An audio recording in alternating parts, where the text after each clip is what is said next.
actually, we haven't stopped talking about burnout, haven't we? So we have tried to record this episode for months with other people. We have planned to have a number of guests on multiple times, and Yes.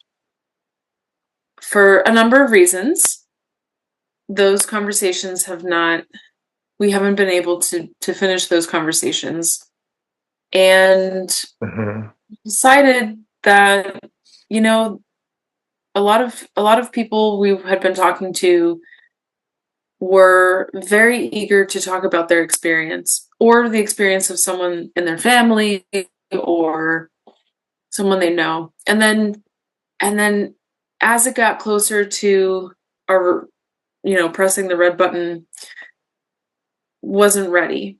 And now that that has happened a couple of times, which we understand, we thought, okay, let's take a step back, and maybe there's a different message hmm here. And so we decided to move forward with this episode and talk about what we think that message is, and hmm what's important, and start to talk more about the solutions for identifying, managing, and the long-term support that burnout seems to need. hmm So Yes, and here we and are. the guests that you have mentioned, they reached out to us proactively first after we did the first episode on burnout, which, by Yeah, the way, turned out to be one of the most popular and most frequently watched episodes. yeah, yeah, So yeah, so for us, it was an unprecedented response to this particular problem. yeah. And well, there's a good reason for this, right? It seems like the problem is actually much broader than it appears. Yes, that's true. So let's start. How about we start with most recent information, most up-to-date data and report on burnout, Mhm. specifically in the United Kingdom. As you are aware, just very recently, the Burnout Report 2025 has been published, looking into the prevalence of burnout and its impacts on people. Yes, that came out in January, I think. One of the key highlights or the insights from that report is that approximately a third of adults report feeling stressed. They are at work or away from work. And 2 in 3 adults said that the stress that they experience on an everyday basis disturbs their sleep, right? So disturbs their recovery. Yes, yes. And so yeah, so this report was serving workplace specifically, Yes. but the people who responded to the survey, hmm while the attention was focused around workplace, and you were answering the questions about its impacts on you at work and at Yes. home. But so yeah, just want to clarify that. So yeah, so hmm one third of adults are stressed. hmm 2/3 of adults say that that stress impacts their sleep, hmm and a little less than half said that it impacts their diet negatively, hmm impacts their self-confidence negatively. hmm Then a third of people who are experiencing stress or early signs of burnout said that they were noticing a negative impact on their personal relationships. hmm I mean, that's significant. It is significant, but I also think what is significant, and we haven't touched upon this in the previous episodes, it's like this third of adults that claim that stress puts strain on the personal relationships. It means that the impact of burnout is on more than just the person affected by the burnout. Exactly. And it's probably what explains the reason why the people who have first proactively reached to us, willing to join us and speak about their experiences, because of the impacts on their family or their relationships, they have decided not to participate, because even if it's been months or many months from the time that they believe they have recovered from burnout, their relationships didn't. Yes. Yeah. I think people can relate to when a family member is struggling with something or undergoing a treatment or there's a change Mm-hmm. of job. It could be anything that impacts someone in your family. Mm-hmm. Of course, it has an impact on the rest of the family or your partner or but I think with burnout, it's still this in between place, right? And frequently, and we'll talk about this, frequently one of the first steps or one of the solutions that people take is to leave their job or change their job or take time off. Yes. Even the survey said there was a large percentage of people that took unpaid time off as a mechanism to try and address their stress and their burnout. Yes. And of course, there's financial impacts to that. There's physical impacts to that. Mm-hmm. While that person is recovering or taking those initial steps that are, again, around taking time off from your job, leaving your job, changing your career, that's really focused on that individual. Yes. And it's easy to imagine what other impacts that can have on your family in the short term, right? Because then once you go back to work or you go back to a different job or you change your manager or you do something that is different than Mm-hmm. what before, that individual might feel better and they might feel that they have more control over how they're managing their time and their stress and any other reason for their burnout in the first place. Mm-hmm. In the process, that's like if someone is undergoing a treatment for something, your partner, your family might support you, and then you can Mm-hmm. you finish your treatment, whatever that is, and you offer the support to your family, and then you all kind of collectively move on. Mm-hmm. Burnout doesn't seem to have that effect once you've addressed or tried to solve for Mm-hmm. the individual's burnout. These long lasting impacts of other people in the family Mm-hmm. are not being addressed. Yeah. Right, because that's a starting point, and a lot of people would struggle with not making income for 3, 6, or 9 months, right? Because that's how long it can take. That's how long it takes people to recover from burnout. Significant impacts and on an individual and on the family, but then the emotional consequences of it continue for much longer, even after the person who burned out is able to financially or recover or start a new employment or start to be again, back on the back in the market in a way, right? Being able to pick themselves up and be able to start generating income again. So I think that was one of the messages that kind of came through for us Mm-hmm. repeatedly now. Yes. I mean, even this past week, we've been approached by someone who just left a job two Yes. weeks ago Yes. and is trying to be proactive about burnout, knowing that it has more of an impact than on just Mm-hmm. that individual. So I think the tips and solutions that we are going to talk about today and that are also found in some of these are also found in the Burnout Report Mm-hmm. are largely around what employers can do, what managers can do, what individuals can do, Mm-hmm. what the expectations are in at your job or your workplace if you're starting to observe these things. But I think for people who are watching this too, think about Mm-hmm. if it's not just for the person experiencing the burnout or experiencing this level of stress that would make them leave their job even Mm-hmm. temporarily. It's if you are around somebody or you have someone under your care who has experienced this even in the past, follow up Mm-hmm. and take care of yourself too. Mm-hmm. You happen to be in that situation as Mm-hmm. well. Yes, that is correct. And of course, it would be great if people would reach out for help early when they spot the early signs of burnout, because when it Mhm. seems to be the right time to act, right? Before it leads to the point where you are no longer able to or to continue with your daily life.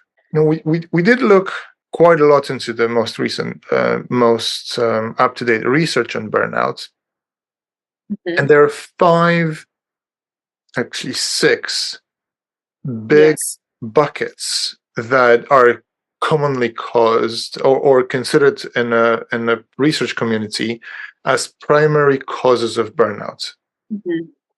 And some of them are straightforward and easy to understand, but some others are quite interesting, right? And I think it's important to share them. So let's go over them. Yeah. Okay. What are So, the yes, and those are again those are independent according to that's the research consensus. These are the independent of the culture of the country or the specific industry. Those are the six causes of burnout. before we go into the causes in the first one, let's just redefine what burnout is. Mhm. For quite some time, burnout was considered to be a medical condition, but Mhm. it is no longer considered to be one. Mhm. Burnout is defined as buildup of emotional pressure over time. Mhm. Mhm. Okay, so it's not a disease. Mhm. It's it's a factor that influence. Yes, it has a health impact or a social impact. Yes, it's related to employment or unemployment, Mhm. and it's considered to be an of a occupational phenomenon of sorts, Mhm. but it's not a medical condition. Burnout is defined as a buildup of emotional pressure over time. Yeah. So keeping Mhm. that in mind, the let's start with the first cause, Mhm. burnout, which is probably going to be easy for people to relate to, but it's being overloaded with work. Yes. So too many responsibilities or tasks required to be done in a certain amount of time Mhm. will increase your stress response, cause chronic stress, and without enough time to recover, Yeah. then it starts to lead to this buildup of the emotional response. So Yes. and the overload of work, yeah, so the overload of work could be due to a number of things, right? Well, yes. So what you have defined when there's an unrealistic demand placed on an employee, that would be an example of a real work overload. Or it could be an individual's inability to work efficiently or manage their time appropriately or prioritize correctly. Mhm. So Mhm. this could be dependent on a work environment, but it could also be dependent on an individual who feels that he or she is overloaded with work. Right. So this work overload could be real or perceived, right? Depending on the situation. Mhm. And you've also mentioned the cortisol response, which it could be a response of people who don't have enough time to recover from the pressure related to work, real or perceived. And again, that's and the stress that we're discussing here, we're talking specifically about distress. Individuals who can positively channel difficult experiences at work through eustress will not be experiencing that particular cause of burnout. So there's a strong individual component that can play a role in work overload. It does not necessarily have to be related to the work conditions themselves. So the solution? That means that when it comes to work overload, there are things that there's something you can do about this to mitigate the impact of work on your emotional states. I've mentioned one, right? We mentioned if the challenge is to prioritize work tasks, learning how to prioritize as an individual, bundle certain tasks together, use certain tools and tactics. And we will link an article. I think that would be a great thing to do in the podcast notes for people to go over and see how they can apply those principles of prioritization to their work so they can make work easier for them. Learning how to prioritize will definitely have a positive impact on feeling overloaded at work. Yes. And other things might not be related to an individual, right? There are some things that employers need to put in place. For example, appropriate staffing or appropriate resources for people to do the work that the employers require them to do. We've talked about the real way to rest previously in some of our podcasts and posts, and just a note on taking breaks at work.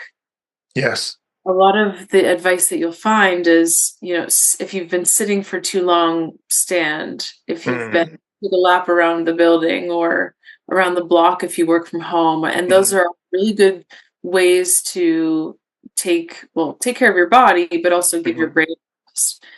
And when we talk about taking a social break, interact with a colleague, either online or on the phone or in person, or something to break up the day. And a point on especially if you are overloaded by work or if you are not able to manage your priorities or you're still in the process of figuring out how to do that, it's even more important to give your brain a break, which does not mean scrolling through Instagram while you eat lunch at your desk. No, that's the opposite. That's not a cognitive break. That's continued cognitive load, right? That's additional information to process. Right, exactly. Does not mean doing mindless tasks like running through your emails or reorganizing your inbox or really the cognitive break that would be the most beneficial, especially if you are trying to reverse out burnout or are still in recovery or you're preventing from happening again, is to actually do nothing and rest and allow your thoughts to just kind of be, which in the middle of the workday could be challenging.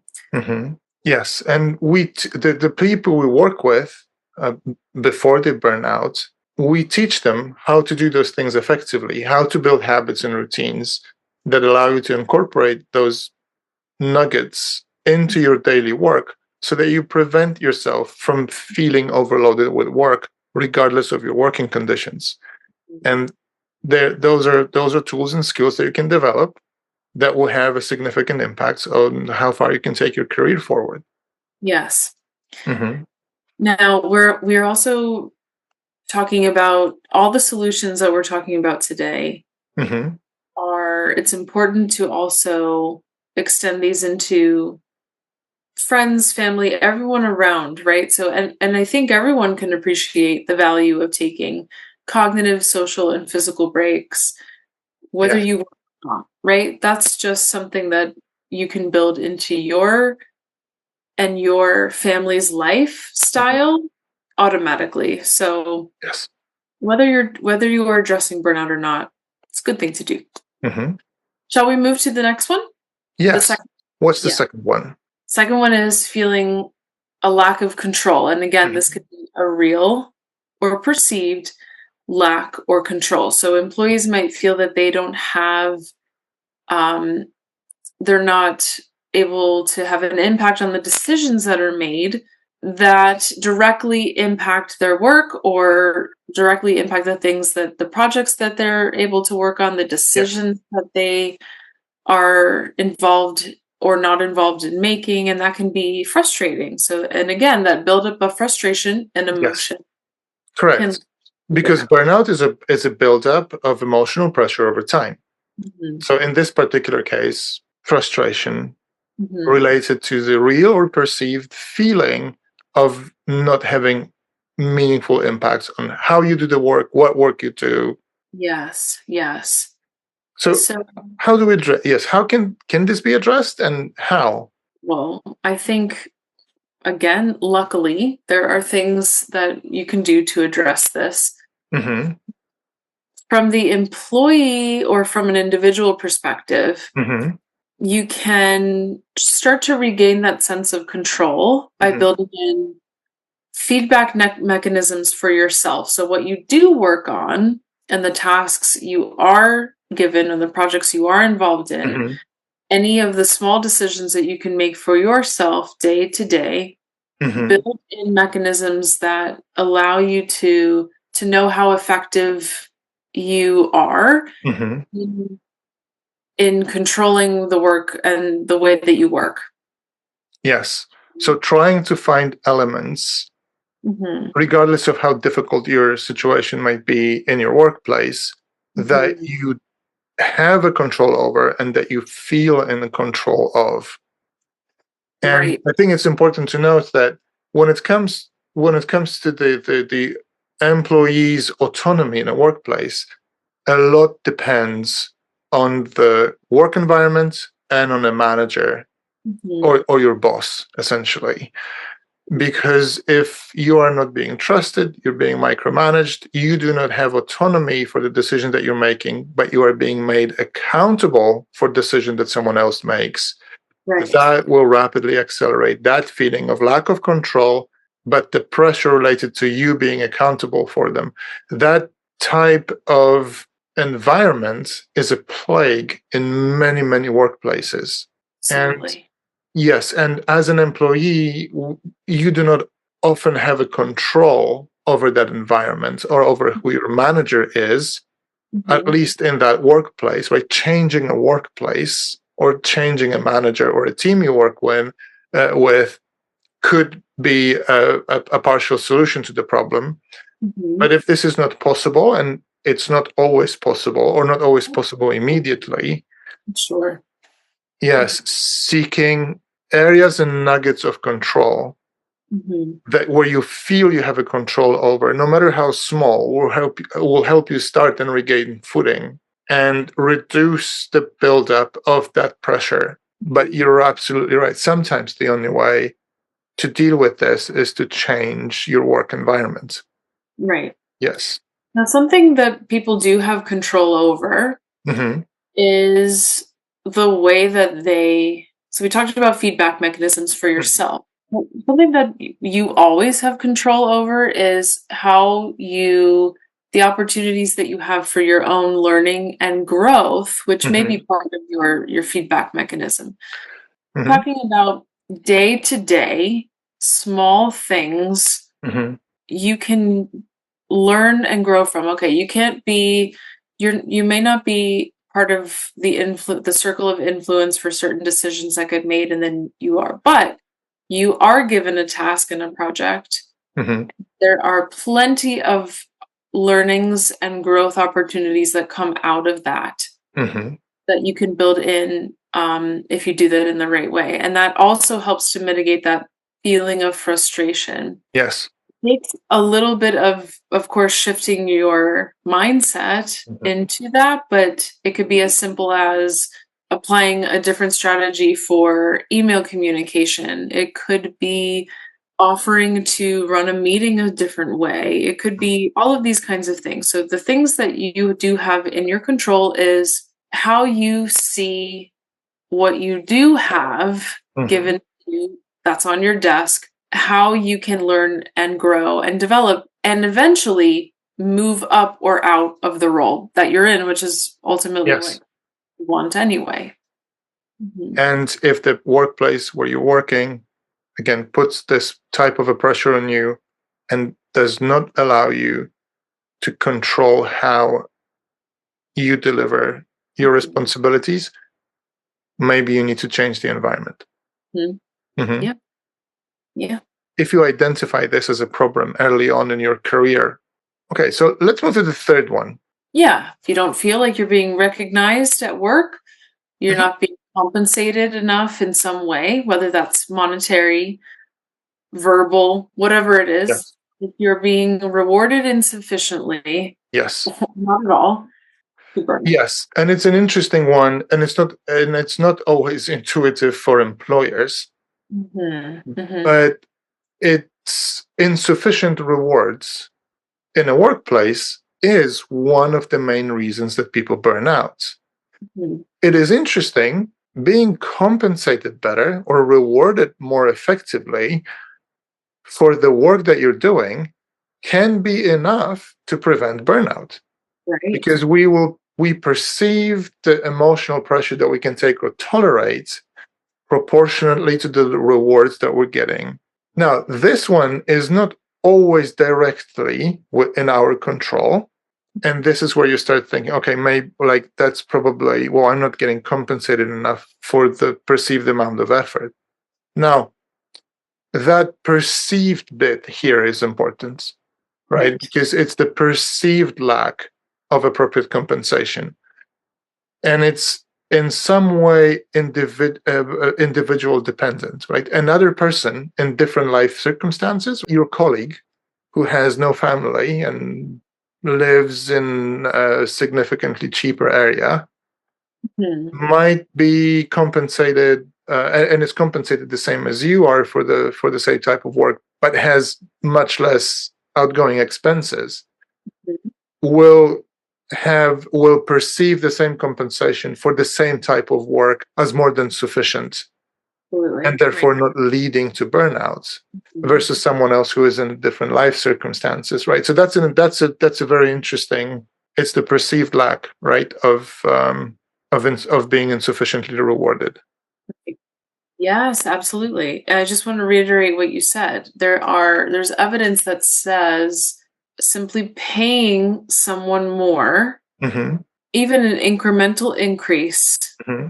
could be enough to prevent burnout. Now, and Yes. for the employee, people can put this in their development plans and make it time bound for securing a raise of a certain Hmm. amount. Yes. We teach people how to do that too. Yes. We'd work with people and teach them how to have the conversations, how to get ready, how to get a pay rise Yeah. quickly, right? Yes. Which is part of being Hmm. employed, right? Those are knowing your value and all of Hmm. the types of motivations that help you continue to perform well in your job, right? It's not just about earning more for the sake of preventing burnout. It's valuing your skills and your time and Hmm. the return on the investment for yourself and from the Yes. employer as well. But So let's be honest here as well, because we're talking about the perceived insufficient reward, perceived inadequacy of compensation. right. So you might be actually compensated well above market averages for the job that you're doing, and Mhm. still feel this is not enough because of how you perceive yourself or what expectations you might have created in yourself. Yes. And yes, and identify, like, where are you? Like, are you, for the type of amount of effort you're putting in, are Mhm. you really getting paid less than what should be expected? Or are you really that significantly better than most people doing that job that you should be paid significantly more for it? Yes, and I think in those circumstances, then Mhm. what we observe is that it ends up not really being about the money. There's often something else, and Mhm. uh, one of those things, coming back to the insufficient reward, Mhm. is as simple as being recognized, job well done from the right person at the right time, Yes. the right work that was done. Mhm. This is where communicating your expectations and your needs in a professional environment is important. And that's a simple solution, right? It is a Is simple solution. Yes. have the conversation with your management about this. Now, something that was a repeat solution for managers and employers in the UK the Burnout Report was that the management can be trained on asking these types of questions to their employees about their needs, but then revisiting this during check-ins and restructuring check-ins to be able to just evaluate not just the workload, not just the decisions that are being made, Mhm. but whether or not the recognition that they feel that they need or they deserve is being given to them. We try to empower people to be very proactive about how they approach the work. If they feel undervalued, if you feel undervalued at work, there's nothing stopping you from trying to make, a lateral move, right? Maybe with a different employer where you might be Mhm. rewarded in more appropriate way, in more sufficient or appropriate way for you.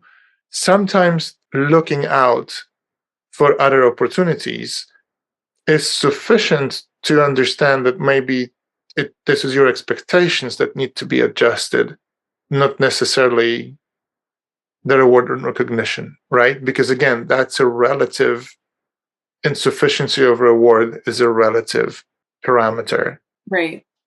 Just to recap, we can talk about being overloaded at work, talk about the feeling of a lack of control at work, having insufficient reward or recognition for the work. So these are the three causes so far, the universal causes in recent data that are the top causes for burnout.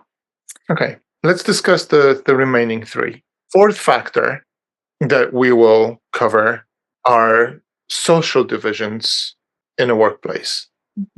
Could be related to an employee observing someone being hired or promoted, not necessarily because they are the best candidate for the job, but maybe it checks a certain box on someone else's agenda, or someone is being favored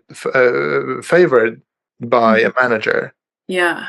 So the solutions to this, I think, start with learning conflict resolution and learning how to have conversations to address the uncomfortable feelings around this perceived social division. Yeah. Yes, and we teach managers how to conduct conversations with employees to never have another conflict in a workplace, right? Or never have a derailed conversation. Sometimes this is maybe for your own understanding, but sometimes it could be for the purpose of challenging whatever is happening in a workplace and the reasons why certain behaviors are being observed, right? Again, it could be that you're in a wrong place, but also it could be that you simply observe something that appears to you as unfair because you don't have sufficient understanding of the other factors that are going on in the workplace. Well, on the other hand, in order if an employee or someone didn't feel that they really knew what was on the other side of that, then that could be because the employer, the manager, isn't as transparent about what is on the other side of that. So transparency in policy, hiring, responsibility is really any level of transparency that would help to reduce the social division would be a solution from the employer perspective. Yes. Right? Again, sometimes for employees, it's just difficult to change that from an individual perspective, right? The system in which the workplace operates. And we do encourage companies, we do encourage managers and directors to put mechanisms of transparency predominantly in place, where the rules for promotions or pay rises or allocation of workloads or projects are clear to everyone. Right. Yeah. And transparency in an authentic way too.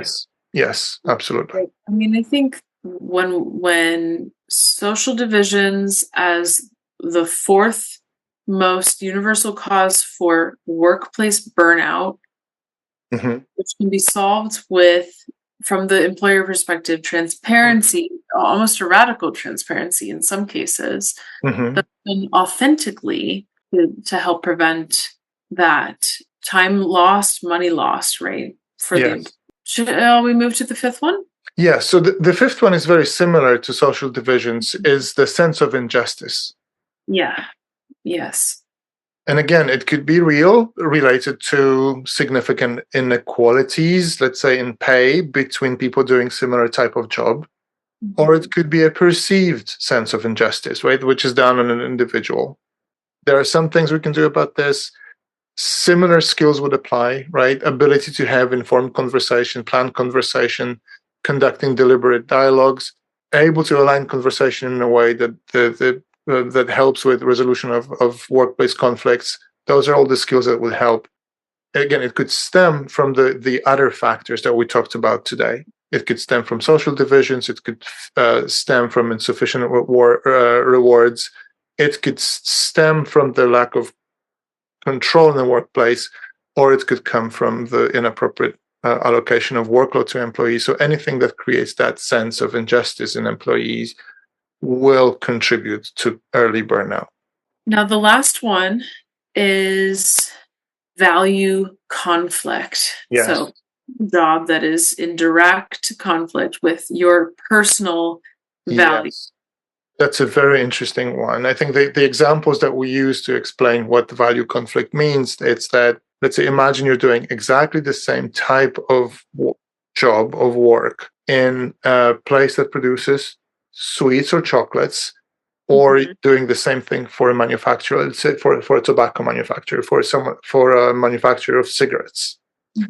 And you might simply burn out doing exactly the same work in one place, because maybe you feel that producing sugary sweets is bad for your health, but you wouldn't have those reservations when you work for manufacturing tobacco products, or the other way around, Vice right? versa.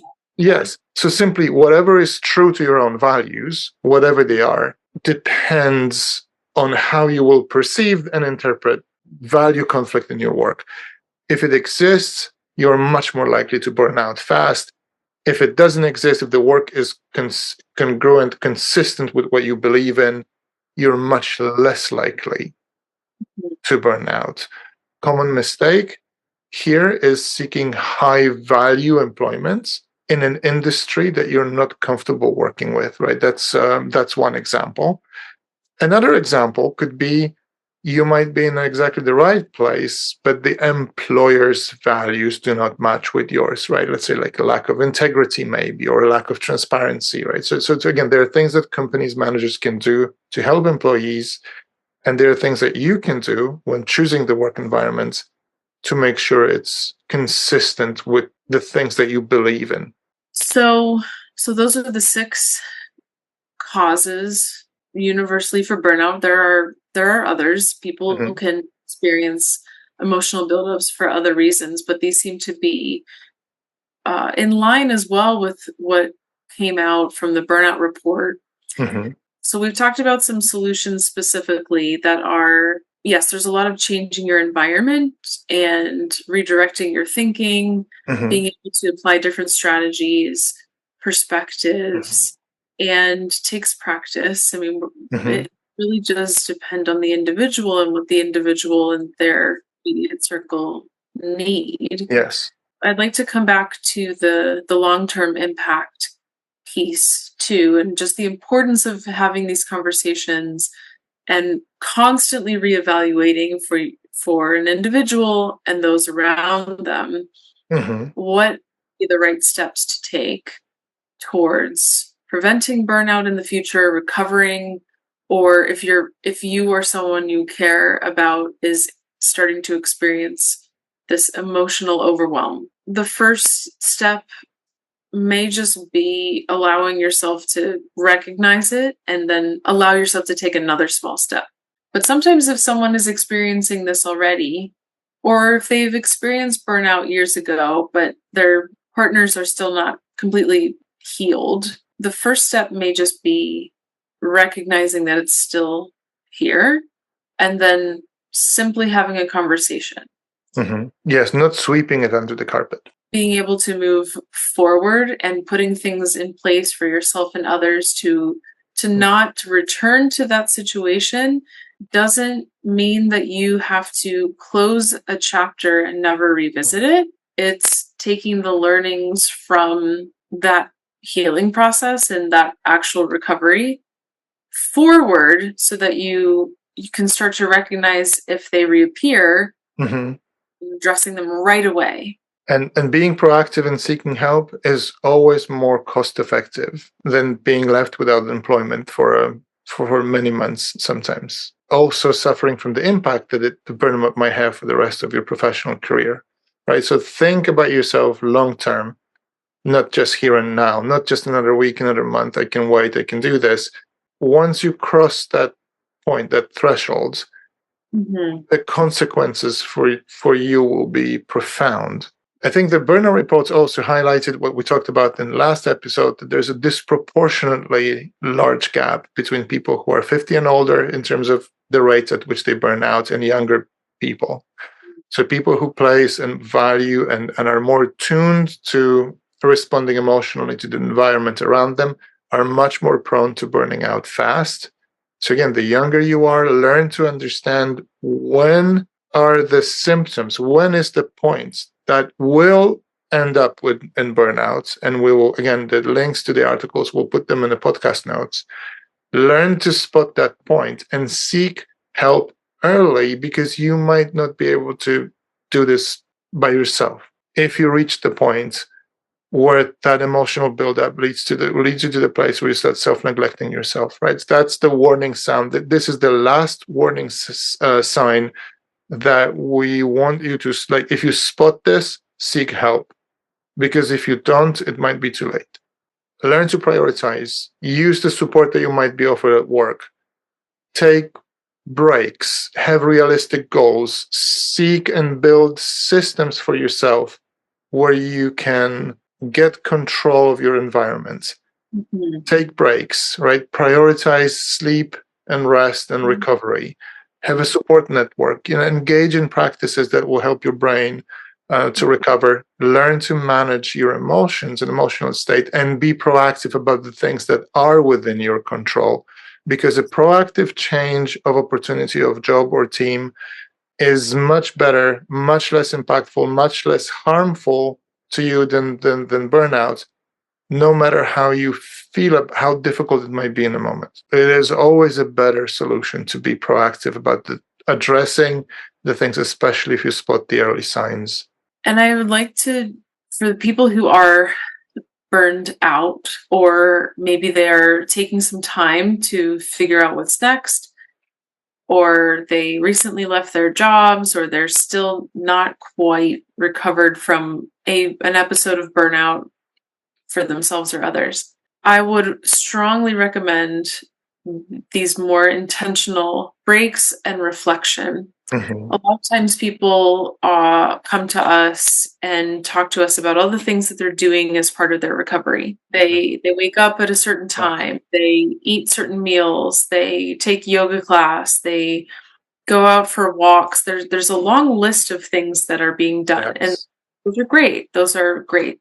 But what we're not seeing is the true rest and recovery Yes. required to just pause. A day off doesn't mean that you fill the day with grocery shopping and catching up on all these other things. Because of this emotional buildup, I would encourage people to try to do less and or do nothing for a little bit longer than they might otherwise, which is very difficult. Another common thing we hear from people is that they can't turn their brains off. And when we talked about the differences in part one between the generations, Mm-hmm. one of these things we talked about was the ability to leave work at work, and this Yeah. ability to separate, which seems to be a lot more difficult for Mm-hmm. people who are younger. Mm-hmm. It's part of this Yes. kind of generational gap of employment. And So it's partially to the habits as well. This inability to spend time with yourself, because again, a lot of young people don't realize, if you return home and you sit down with your phone or a device and you start scrolling through feeds, Mhm. you keep your brain engaged. There's Mhm. new information coming into your brain. There are new emotions that are being generated in your brain all the time, and you are not getting the recovery that you need. You can call it meditation, you can call it indexing, you can call it just sitting with yourself. For a lot of the people who, especially who cannot turn their brains off, that's also your brain trying to tell you something, that it's time for some meaningful intentional rest as well. This is also part of prioritizing what you need to be able to do. Absolutely. So I would encourage people to think about trying to do this more often, especially if you are struggling, or you're starting to experience this level of emotional buildup. And Yeah. I would also encourage people to think about this in terms of self-care, but more self-neglect, right? We talked about the phases of burnout. If you are going to yoga, taking walks, and meeting people for lunch and doing all these things, right? But you're not giving yourself, and maybe you're sleeping at night, kind of, and you bathe regularly and you do all the things you're supposed to do, but you're not giving your brain the break that it needs to be able to work things out and rest. Mhm. You're really giving yourself self-care. So I would just encourage people to Mhm. think through this in a slightly different way. Or if you are unable to, seek help, right? There are people, there are institutions that might be able to help. Many employers offer help for people on the verge of burnout. There are multiple solutions and options available for you. You can go to our solutions manual. We publish multiple articles on how to regain control of your life, Mhm. how to reduce the emotional buildup, how to increase your cognitive reserves, how Mhm. to let your brain rest, how to prioritize appropriately, right? So you have all the resources that you need. Pay attention to yourself, recognize the early signs, act before it's too late, especially if you feel that you cannot really afford losing, your primary source of income for Yeah. 6, 8, or 9 months, right? Or you're worried about the long-term consequences of not being able to return to work full time. Yeah. I mean, changing your work, changing your environment doesn't have to be what you start with. Yes, and if you have a story you would like to share, if you have practical tips or recommendations for others you would like to share, again, we're looking forward to speak to you. Come and talk to us. Tell us about your journey, how you have recovered. What are your best practices Mhm. that you can or are willing to share with others to help them prevent or recover from burnout? So we're looking forward to hear from you. Yes, maybe we'll be able to do part 3. Please subscribe to the Solutions Manual podcast, and we will see you on Substack.